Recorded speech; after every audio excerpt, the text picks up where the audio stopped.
This is the Fantasy Roadshow. Welcome in, everybody, to another episode of the Fantasy Roadshow with your boys here. My name is Truck, and I'm joined as always by Shane-O-Mac. Today, we're talking week 4, red light, green light, are the players we like, the players we don't like. We're going to be discussing some DFS plays for the week, kind of go over our picks last week, kind of point out which ones we got right and wrong, and we're going to have a lot of fun, so stick around. Please like the video, subscribe to the channel. Podcast is available on all platforms. Shane, welcome to week 4. How you doing, buddy? Good. Like I think I slacked you earlier. I said it was a rare week last week for me where literally I won my matchup in every league. I don't know. It's been a long time since that's happened in every single league. Swept the board. Nice. I swept the board. You know, there's always, I don't know if this is about how it is for you, but there's always like 1 or 2 leagues where I put my focus on like remembering players and stuff. That I always have my focus on a couple of leagues. So I have an idea on those, but then, you know, Monday I'll check through all my leagues and like, I didn't even have to sweat out any Monday night worries or anything. So I'm sure it's going to come crashing down this week, but it was great last Sunday. Yeah, I feel you. I'm kind of evolved as a fantasy football player, and I guess the more I gamble on football too, fantasy football between week to week, you know, if you lose a couple games here or there, a couple weeks, it's really not that detrimental. I've won so many championships by going like 6-7 on the season. So, you know, each week is not as important as it used to be for me. So like as I'm going through the games and I'm paying attention more to my gambling side of it and seeing which picks are winning and stuff, as opposed to sweating out my fantasy matchups anymore. So I still care about it, but it's not as important on a week-to-week basis. When we get to like week 9, week 10, week 11, that's when you really got to start sweating out those matchups and secure some victories then. But I I don't know. I guess I've evolved as a football fan and care less about my individual week matchups, but I did pretty well. I think so. I think I lost 1 or 2 out of the 7 or 8 that I'm in. So successful week here on the road show. But let's jump right into any news and notes. I saw Tyler Huntley is going to be the starting quarterback for the Miami Dolphins. They are going elsewhere. Skylar Thompson is dealing with an injury as well. That's what I heard. Maybe that's just an excuse to keep him off the field. I don't know, but and then I heard Keenan Coleman, Kyler Murray. Keenan Allen is expected to be back for the Bears against the Rams. That's really big news. What else did you see in the cycle? Joe Mixon week to week, which makes me think he's not going to play this week. And he was not spotted at practice so far earlier in the week. Dameon Pierce supposed to be back. So probably not going to get majority of the touches, but he probably will eat away at some of those touches if you're counting on Cam Akers as a start this week. I think it'll be a 50-50 split between those two. Kareem Hunt going to be activated playing, so we'll see what that does with the split with Steele and with Pirine, but he's supposed to be active.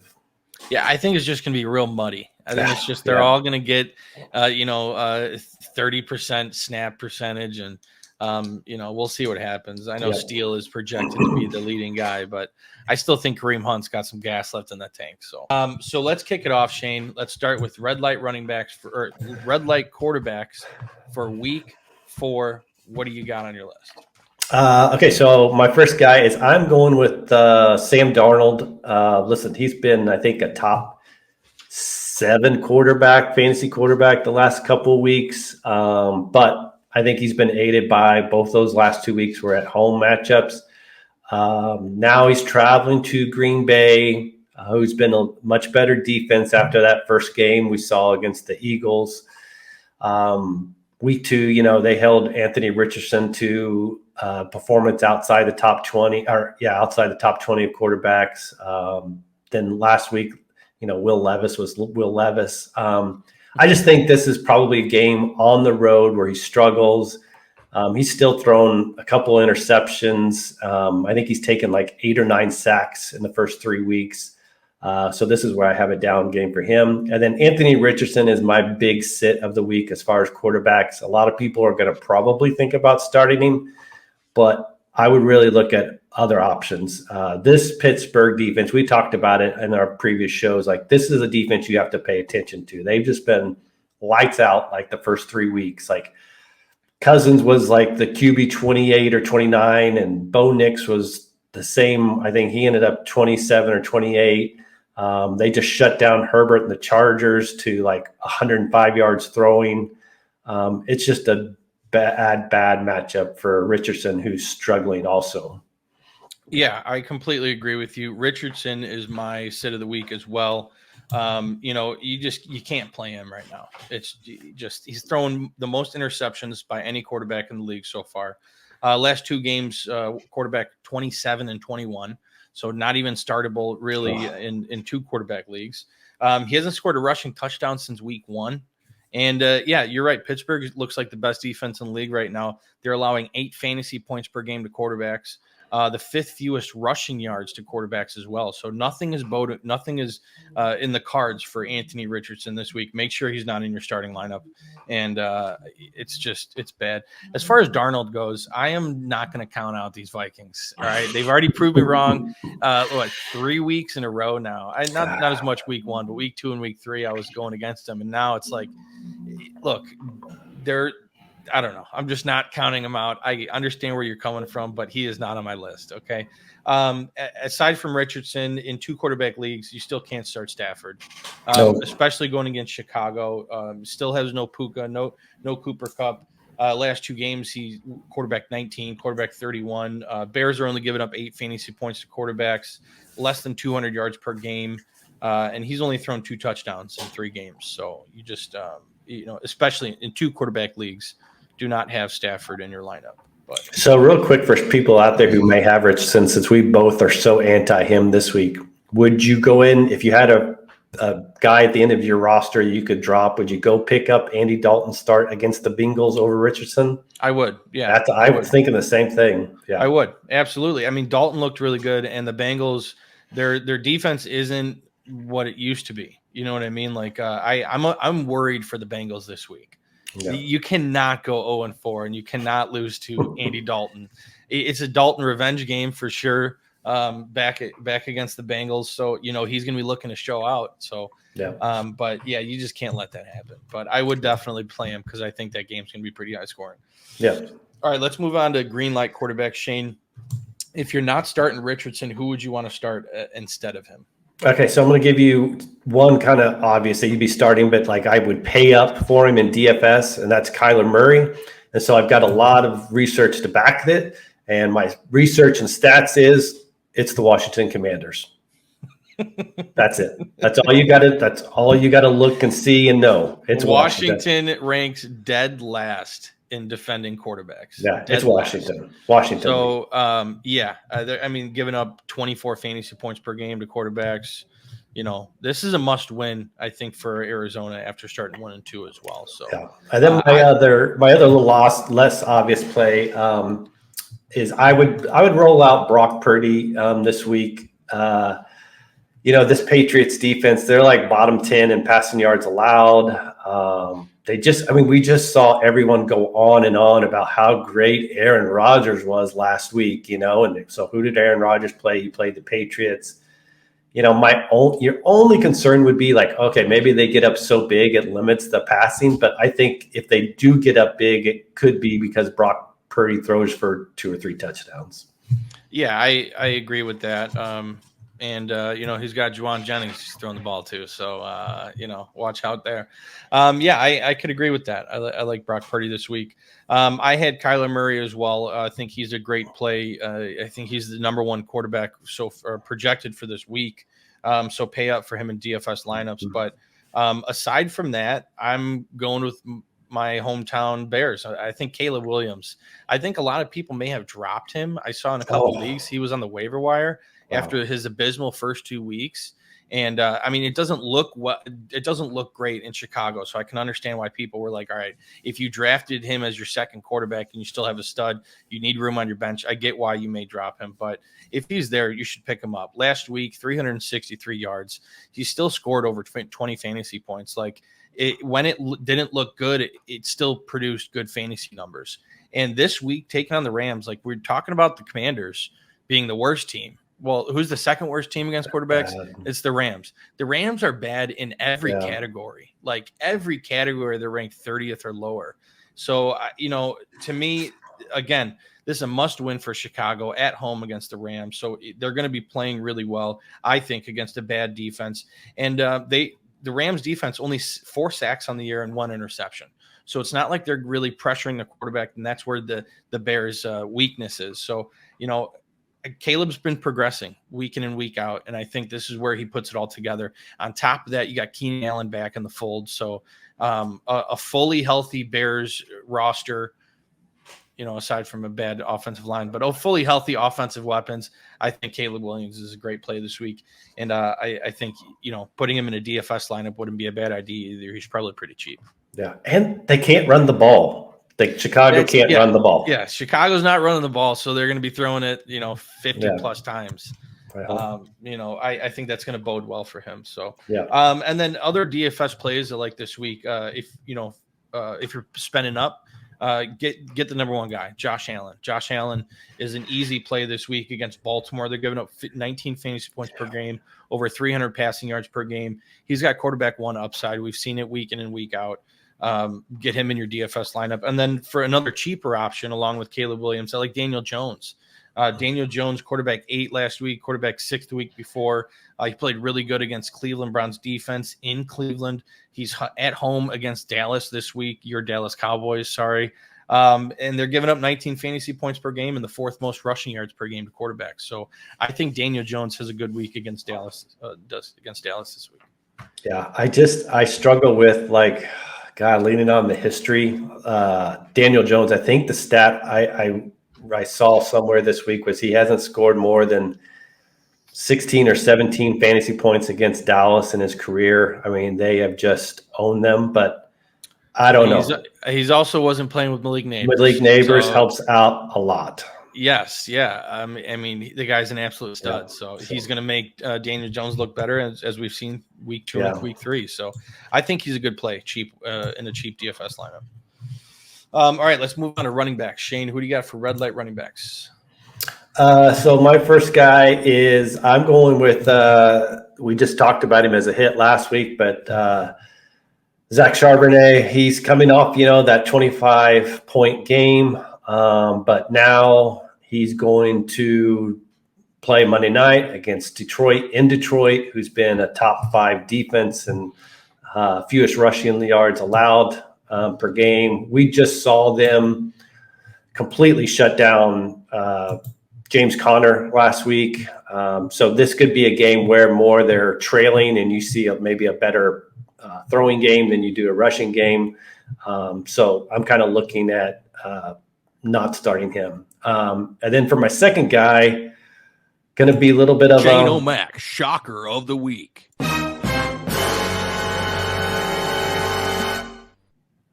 I would bench if possible. I know it's going to be tough for you sometimes, but Jonathan Taylor is set up for a dud game this week. Oh, wow. I know you'd have to really evaluate who you have as some options, and there may be some scenarios where there's presented, but I'm telling you, the Steeler defense is going to shut the whole Colts offense down.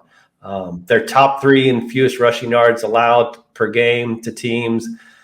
They just held Dobbins, I think it was, to 67 yards rushing. They still have not given up a rushing touchdown on the season. I think this is probably a game where the Colts max out at 10, 13 points total. Well, look here. I get what you're saying. I almost had him on my list as well, but then I'm thinking to myself, it's Jonathan Taylor. If there's anyone that is matchup proof in the NFL, he is one of those guys that is just that good where he can overcome a bad matchup.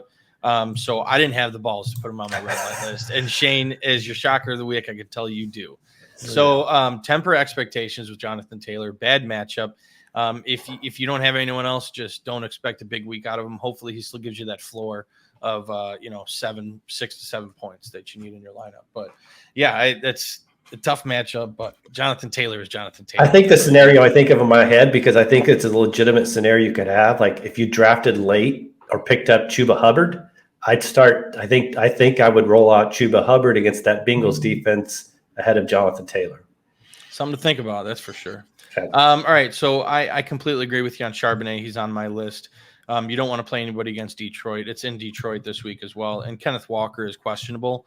So even if Walker's back in action, I'm not playing him either, especially returning from that injury. But my main guy I don't want to play this week is Josh Jacobs. Josh Jacobs versus Minnesota.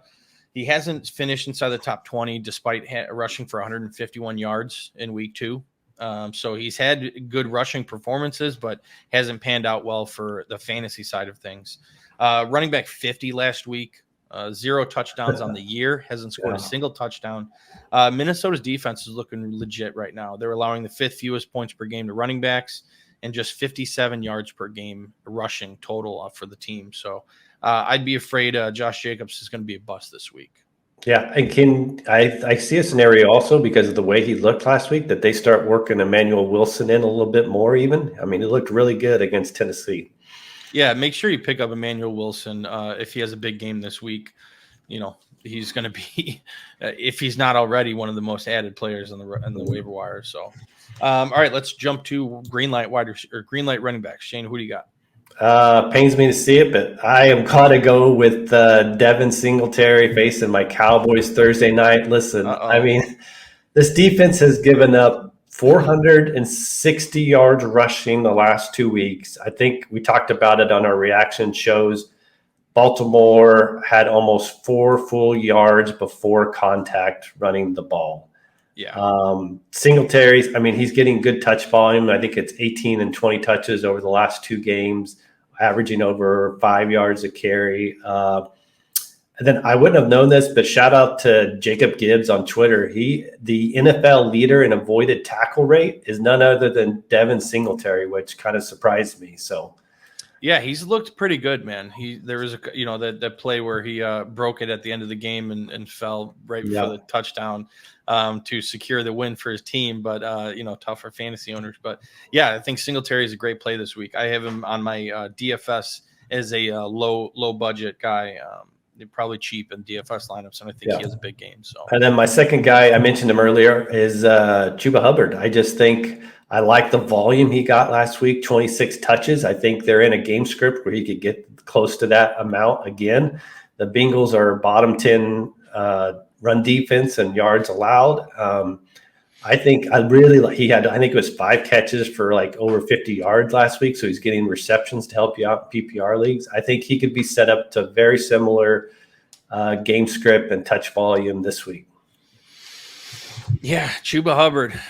He's definitely a play this week. Your shocker of the week last week, this week, not so much of a shocker after he finishes RB4 on the week. So I cannot wait to see Jonathan Brooks in this offense with Andy Dalton. So I'm excited for that.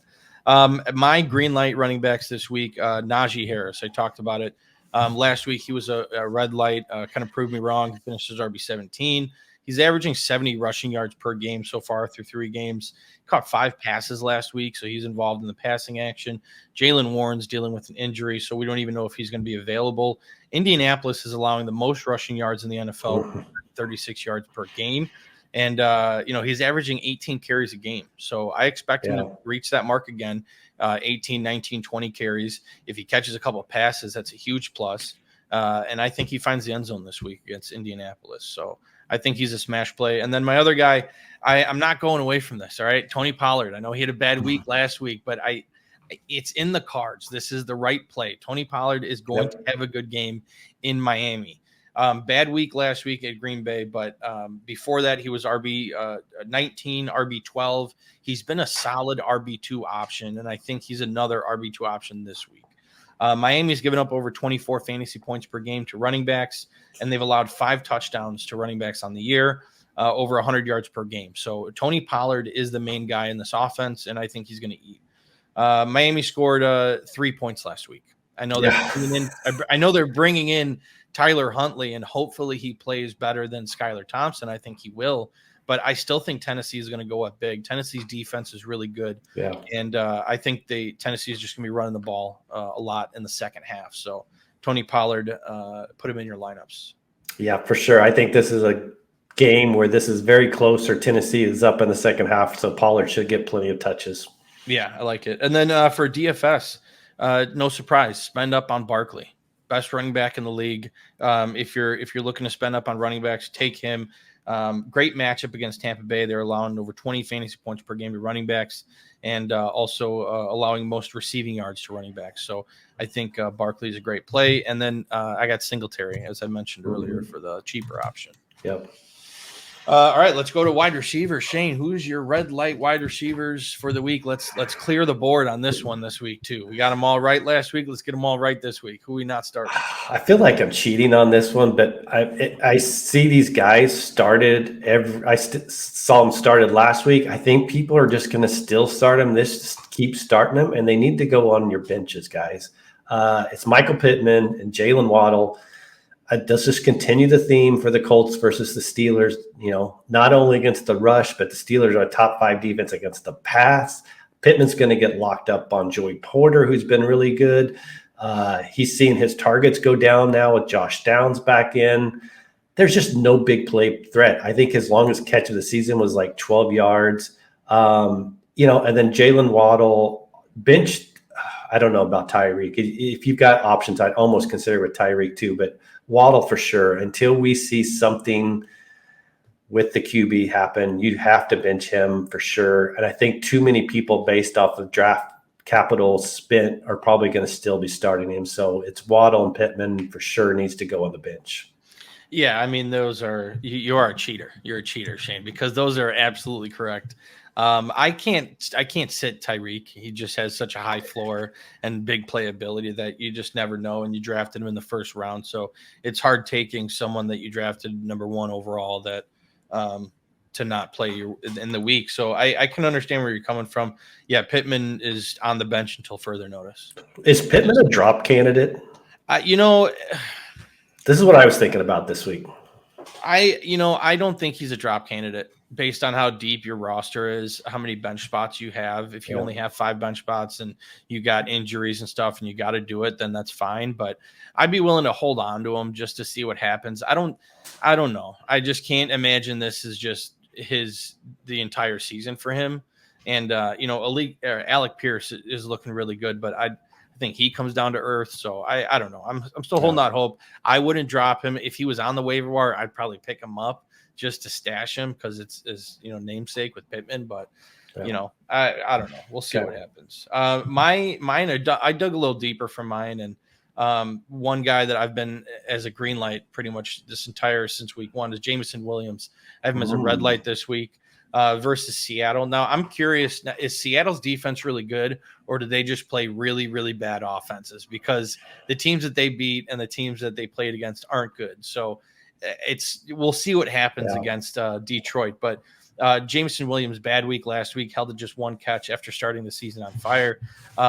Seattle's number 1 in allowing less than 10 fantasy points per game to defending wide receivers, and the 3rd fewest yards to wide receivers through 3 games. So you're just again, I don't know if these numbers indicate they're playing bad offenses or they're playing good defenses. So we'll find out this week.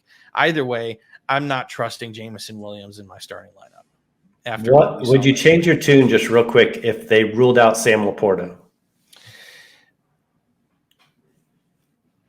Yeah, probably. That's my only hesitation if we see that happen. I mean, look, Jameson's going to be the number 2 target. He's the number 2 guy that Jared Goff looks to, and he's the big playability. So I'm not very confident in this red light pick, but I'm just not starting him with confidence. And where you drafted Jameson Williams, you have better options. Yeah, that's true. Yeah. You know what I mean? So I'm just looking at like a flex play. Yep. I'm not looking to flex him this week. He's not in my wide receiver 1, wide receiver 2, wide receiver 3 slots. He's a flex play, and I'm just not trusting him this week. Go with a running back you got on your roster somewhere else. I think you have he's just really risky, very risky. And then another guy is Xavier Worthy going against the Chargers. I know this is like there's 2 in the same players where they started hot, and then last week they were complete duds. They're going against a tough matchup. This is against the Chargers, man. The Chargers are looking pretty good on defense. It's not a defense you want to go against. Rashee Rice is an absolute stud. He just is taking all of the passing work, and we'll see if Travis Kelce shows up this week. But he's just a boomer bust type of play, and it's a really risky for me. The Chargers defense allowing less than 15 fantasy points to wide receivers, and I feel like Rashee Rice is going to get all those 15 fantasy points. So, you know what I mean? I'm staying away from Worthy and Jameson. Yeah. All right, green light wide receiver. Shane, who do you got? So I've got kind of a good DFS kind of pay up a little bit if you have to. He may not be as top tier expensive based off of last week, but I think he's going to be priced pretty high. I haven't looked. That's Marvin Harrison Jr. Same analysis. Marvin Harrison Jr. Same analysis as Kyler Murray. It's Washington week. But also hey, I'm pretty sure we're going to see Trey McBride ruled out this week since he's still in the concussion protocol, hasn't been passed out. I mean, he'll have to practice fully on Friday, I think it is, for him to be ready. So if he's out, that's even a good amount of more targets that Harrison Jr. is going to get. So I think this is a bounce back game. You'll see for him. So pay a little bit more up if you have to for that.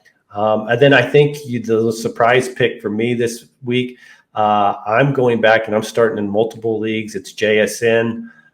Listen, he had a predictable, quiet week last week with only 3 targets, but I think we all expected that based off of the game script playing the Dolphins.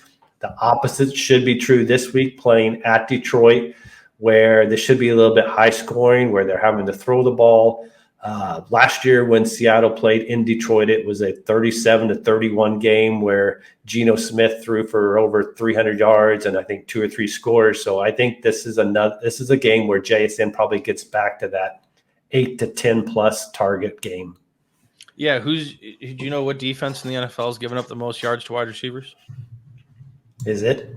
It's the Detroit Lions. Detroit Lions giving up 609 yards so far this season. Almost 27 fantasy points per game. So I co-sign that JSN pick. He is on my list. Absolutely. I think he has a big game after a bad week. And my other one is George Pickens. I like Pittsburgh in this game. You okay, Shane? Yeah, just my phone. It's all right. I like Pittsburgh in this game against Indianapolis. So I talked about Najee Harris. I think George Pickens. He hasn't really had one of those big games that you expect out of a number 1 wide receiver for a team, but he's having over 14 yards per catch in weeks 1 and 2. Indianapolis is a juicy matchup, allowing 167 yards to wide receivers, over 26 fantasy points per game. I think I'm going to call it now. I think George Pickens scores his first touchdown this week. He hasn't found the end zone yet, and I think that changes this week. We saw Calvin Austin get the big play, but I think George is going to get heavily involved in this game. So I like George Pickens. Mm-hmm. And then another one, in this one, I'm not as confident in because we just heard about Keenan Allen coming back, but Rome Odunze, I think has a big game against the Rams. I love the Bears against the Rams this week, just in total. So Bears offense started slow, but we saw Rome kind of put it all together last week. Had a couple really big plays, caught the touchdown. I think Caleb is building this rapport with Rome, and I think that continues this week.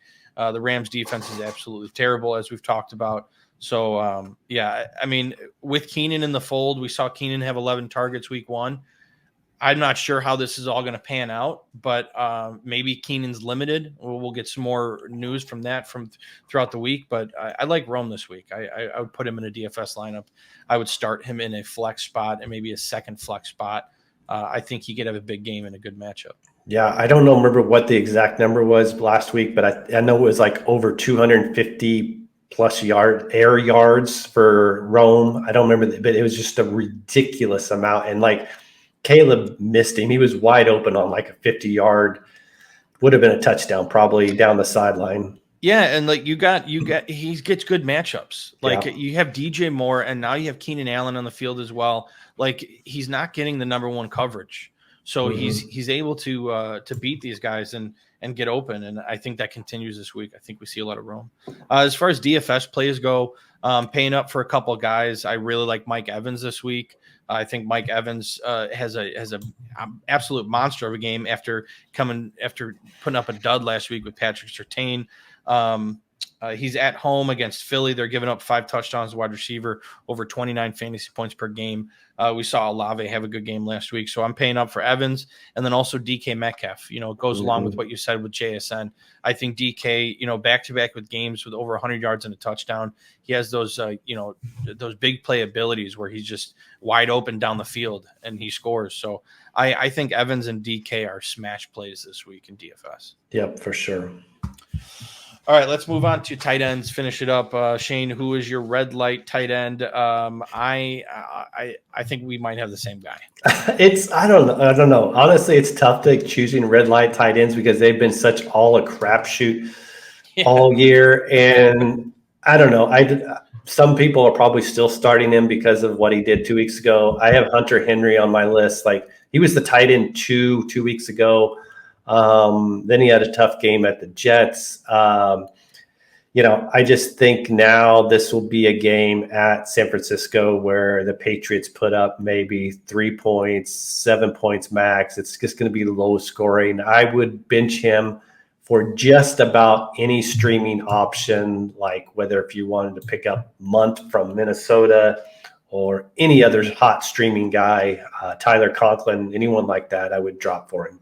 I like the Tyler Conklin play too. He had such a good game last week, so I like that. I have Henry on my list as well. I picked him up in like almost every league that I was that I waited to draft tight ends, and Henry was a good play 2 weeks ago, but he didn't show that last week. Tough matchup this week against San Francisco, so I completely co-sign everything you said there. Get Henry out of the lineup. I'd even drop him and pick up a play like there's a couple of guys I like this week. I like Cole Kmet. He had a big game last week, but Keenan Allen comes back. The Bears passing offense is very good right now, and there's a lot of production there. So I feel like picking up Cole Kmet off the waiver wire is something that you could easily do after the waiver claims clear, and he's just sitting there. I would drop Henry for Kmet. And then I really like Dalton Kincaid and Kyle Pitts this week. I think they have big weeks. Kincaid against Baltimore. We know that Baltimore is susceptible to the pass. They're not going to be able to run the ball much. Josh Allen is an absolute wizard. He got everybody involved last week, but I want to see more Kincaid. I think Kincaid plays well. And Pitts, he has that big playability. And only one catch last week, but it was that 40-yard bomb. He's at home against a division rival, and the Saints just got absolutely torched by Dallas Goedert for 170 yards. So I feel like Pitts could be a nice play. I'd be putting them in my DFS lineup too. Yeah, and don't forget about Pitts. Like, he was dragged down, I think, at the 2-yard line on one play, and then probably would have scored if he wasn't for the pass interference call, so. Yeah, absolutely.